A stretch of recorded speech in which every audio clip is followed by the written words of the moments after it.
Hi, everybody. Welcome to the e-NABLE Town Hall meeting for October 9th, 2015. This is the weekly meeting where team leads and community members are able to update the community on what's happening. I'm Justine Diamond, your host for this week's meeting. Please remember that you can ask questions through the Q&A feature. You'll find the Q&A at the upper right hand of your screen. Just click on the grid of 9 little boxes. If you're watching on certain devices, such as an iPad and certain phones, you may find you can't access the Q&A. Questions can also be posted to the comments for this broadcast on the community page. We'll monitor both as we go on and answer the questions as best we can. Questions we can't answer here, I will try and put those into the comment section. Remember, if there's something you'd like to share with the community at an upcoming town hall, or if there's someone you think should speak at town hall, please let me know. You can email me at events.enable@gmail.com or just leave a message in the community. Before I get to my update, I'm going to turn this over to John Schul, who has somewhere else he needs to be and has some things to update us on. So John, it's all you. Thank you. Coming to you live from San Antonio Prosthetists Association. Obviously, one of those A's is something else, but there's an exhibition hall here, the size of a small, of 3 basketball fields, filled with all of the companies. This is the biggest exhibition of orthotics and prosthetics products in the world ever, and it is really impressive. So one of the things I'm doing is walking around looking at what's cool and interesting and seeking sponsorships and partnerships and so on. That's what I did yesterday, and there's a talk in a few minutes on new developments in upper limb prosthetics that I'm already 5 minutes late for, and I'm going to run off to that as soon as I finish reporting to my friends in the community here. Yesterday, just to give you a flavor for this, I met with the past and future presidents of the Academy of Orthotists and Prosthetists, which is not the same as the AOPA, but they meet at the same time in the same place, and they are the practitioners conference, so it's a twofer, and it was really a very good and frank conversation about how they are very interested in what we're doing. Jeff Aronson was there with me and is here at this conference. And of how we wish to work together to increase communication and knowledge sharing both ways with the professional orthotics and prosthetics community. There's a conference in Orlando, the Upper Limb Prosthetics Association or something, in a few months. That particular association is going to be a useful conversation in advancing that particular trajectory about, if you will, mainstreaming and collaborating with the practitioner community. The practitioner community is, of course, as we know, quite uneasy about the press and their treatment of what we do versus what they do, and we're now in the same boat in trying to address that. So we're probably going to want to adjust or maybe make some kind of a clear public pronouncement that helps clarify the fact that this is an essential profession. They cover 100% of the cases that prosthetists deal with, and we cover about 2%.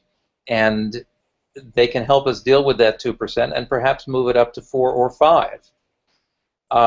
So there's that line of activity here at the conference, and it's very worthwhile. In the conversations at the booths, I was interested to, for example, meet just a really brilliant guy who has one arm, who is one of the leading developers of prosthetic devices, who took a look at, for example, what I was carrying around with me, which was the modular arm with the new gripper hand that Skip Metz has been working on. And he said, you know, I would like to collaborate with you to add this to my product line. I said, well, it's all open source. Knock yourself out. He said, oh, no, I wouldn't do that. I would like to partner with you and add it to our product line, and then royalties or donations or something could go to the foundation and the community and the designers or something. So that was actually a very nice kind of very preliminary conversation to have, but it's, again, a piece of what I need to go off and do. I also met not one but two people who have worked in prosthetics clinics in Haiti who are likely to become good consultants or collaborators for that project. And in short, that's why we go to these meetings, and that's why I should move on from here, which I will do momentarily. That's my report. Okay, thank you very much. That's all really exciting, and I look forward to hearing more and to hearing more about this conference. So I'm going to move on quickly to events and my own update. You'll see that we don't have a lot of people here today, and I don't have any guest speakers. But the exciting news is that I don't know if everybody is aware that we actually funded a couple of internships, several internships and fellowships over the summer. And I am going to have each of those students come to the town hall to show what they've done and report on their work, because it's important things that they did, and I think it deserves a wider audience, and it's exactly the kind of thing that we want to see here at Town Hall. And indeed, 2 weeks ago, we had Justin come here who did an informal internship, and it was great to see what he was working on. So if there's anybody else who's out there who's working on something, please let me know. I would love to have you come and address the community. And if you need some help about what that would be or what it would look like, what you would say, I'll help you through all of that, even if we have to do it as a Q&A. But I would really like to see what people are doing. So on to the calendar. Again, I think the easiest way to show this is just to share what the calendar looks like. So if you give me 1 second, I will do that. Here we can see the calendar. I have it in agenda format. And you can see that tomorrow, John and Jeff will actually be speaking at the AOPA meeting. And all of the other events that are coming up are there. I like to point out that there's lots of really cool stuff coming up. In Texas, there's the Denton Mini Maker Fair next week, and I know Joyce Avila, who's running that, is looking for some help. So if you're in the Texas area, if you could reach out to me and I'll pass you on to her, or she put a post in the community, and you'll find that there.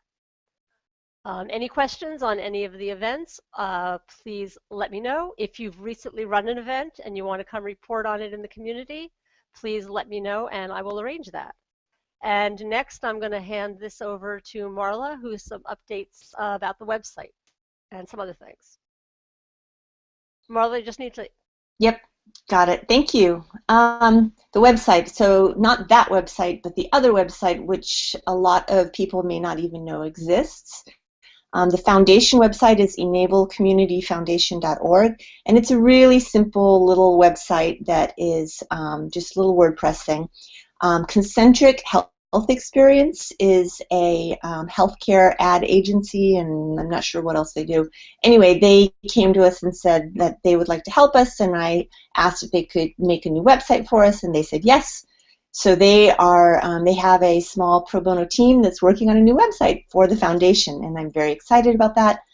They asked us to collect some pictures, so I posted in the community and asked people to add pictures that they're willing to let us use on the website for the foundation, and a bunch of people have done that. Thank you very much. I'm not sure, I have no idea what they'll use, or if we'll need to follow up with you and like get releases signed. Maybe in the future we'll have those things up front so that you can get people to sign things if you're taking photos that you think might be worth using on a website or on a company website, as opposed to your own personal, Google Plus page where people just post things. So that's the pictures. So I'm still would be happy to always collect more. You can look for that post in the community. And another thing that I haven't posted yet, but I'm planning to post, is a sort of very focused Help Wanted ad. I had a great volunteer, Tho Nguyen, who was helping with a instance of Freshdesk that we have installed for doing community and foundation support, so just answering questions. And he ran off and joined the National Guard. So he does not have time to help us with volunteer community support anymore. So anyway, I'm going to be posting a note in the community describing what I want, which is either a student who wants to get some experience doing support with a support tool like Freshdesk or Zendesk, or Salesforce has a similar thing, or somebody who already has experience doing that and could spend, you know, a few hours a week or whatever helping out. Just answering emails is pretty much what it amounts to. Some of it's pretty interesting though, so if you're interested, I hope you'll watch for my post and then respond. And that's pretty much all I've got, Justine, for today.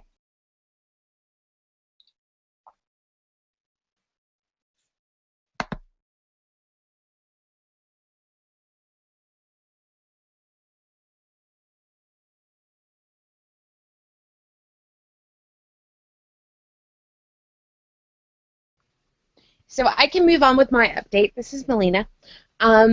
This week has mostly been behind the scenes work dealing with various people who are working on matching apps and improving our system, and everyone that has their frustrations, because we all do, because things can sometimes move slowly. Please know that we're working to make it better as quickly as we can, but things do take time because people have jobs and families, and we have to be conscious of that and work around it.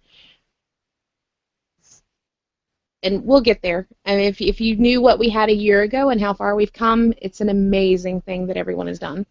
So we just need a little more patience, and we'll keep trudging along. And if there's something you want to help with that you think you can have some valuable input, please let us know. We're always willing to hear a new, fresh look at things. So I will turn this back over to Justine if she's there. I'm here. So I was talking before, but I was muted, so nobody heard what I was saying.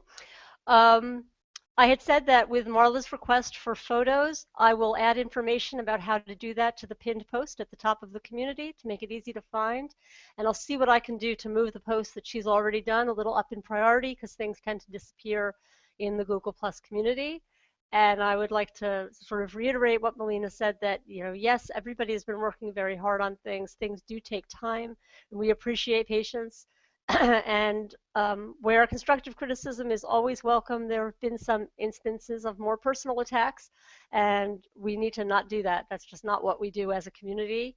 And the people who are moderators on the community do police that, and people here have been policing that as well. But most people who are doing an enormous amount of stuff, you know, are working as hard as they can, and your patience is certainly appreciated. So I would like just to point that out.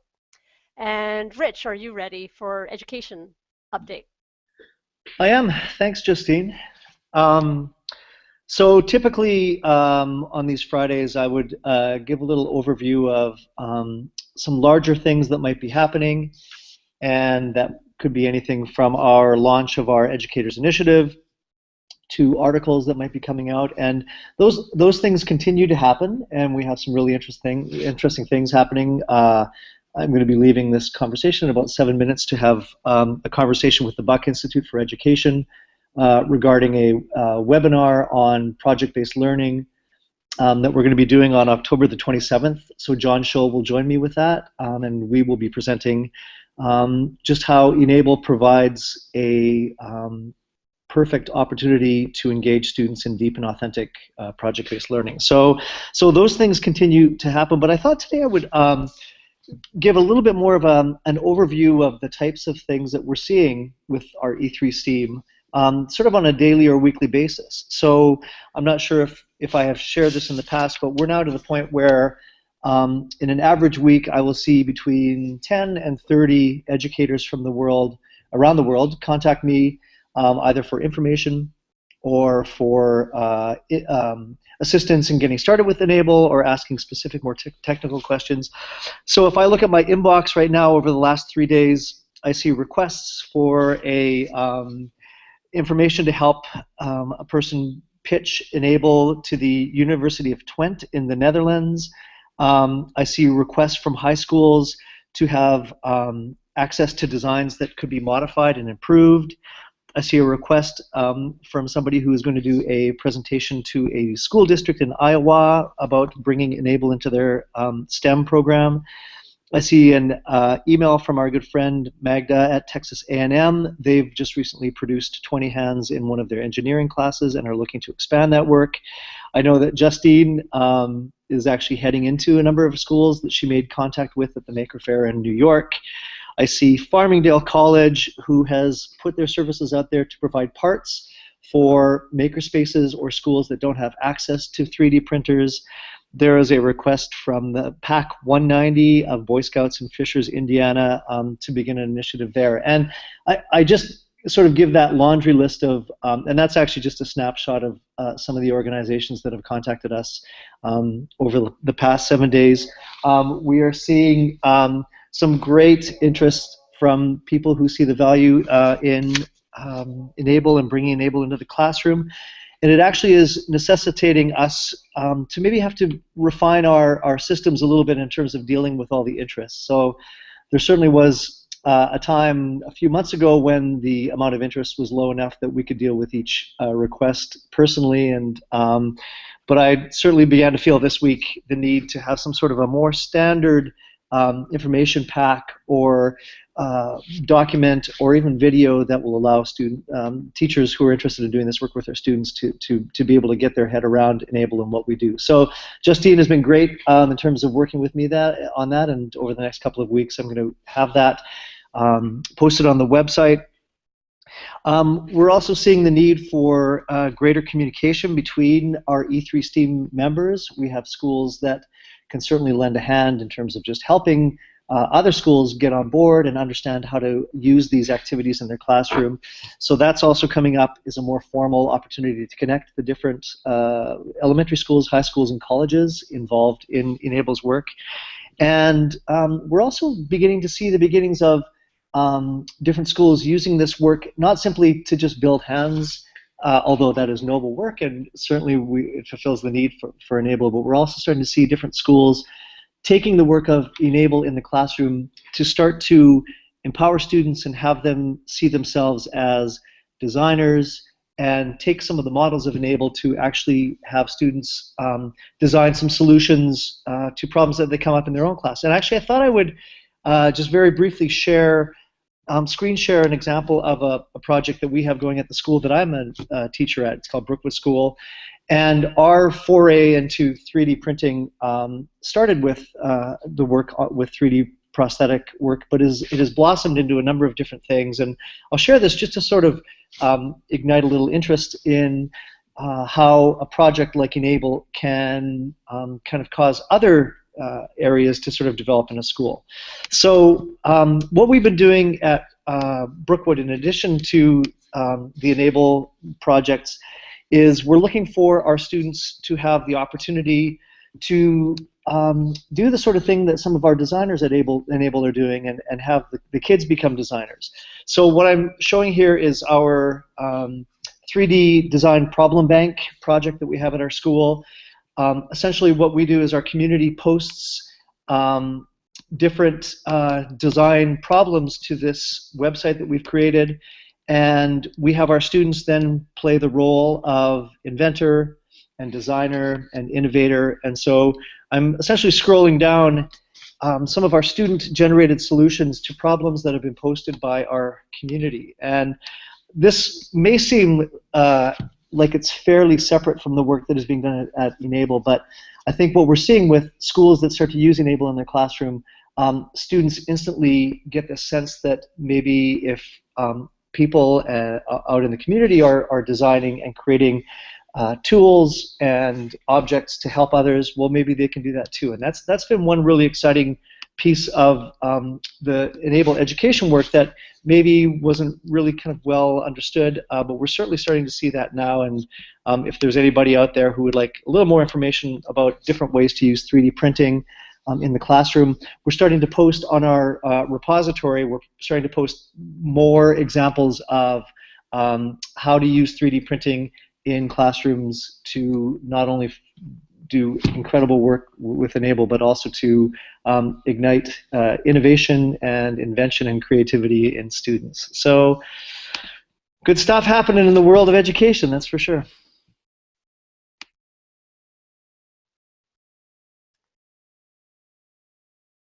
Thank you very much, Rich. That's actually really interesting. I had seen the project that his students are doing before, or last week, I guess, and I thought it was an absolutely fantastic thing. And having students work on sort of smaller individual scope projects is a great thing. And I think I'm really excited to see what comes of that. And with the education materials, it's true I'm going into a bunch of schools coming up. And it's also true that I found at the Maker Faire that the kind of materials I was being asked for in order for teachers to bring this to their students or for people in the community to bring it into the schools, there are certain materials they're looking for that we don't quite have in the way that they need it, and we are working to get that together. And if there is anybody who'd like to volunteer to do some help with that, if you let me or Rich know, and we can talk about it and see how we can fit you in or how the skills that you have can work out. So please let either Rich know or me know, and we should be good. And I think today that pretty much wraps us up. Yeah, if anybody doesn't have anything else, I think I know it was really short today. Hopefully it will be longer next week and we'll have a bunch of guest speakers. But until then, happy printing. Bye-bye, everybody.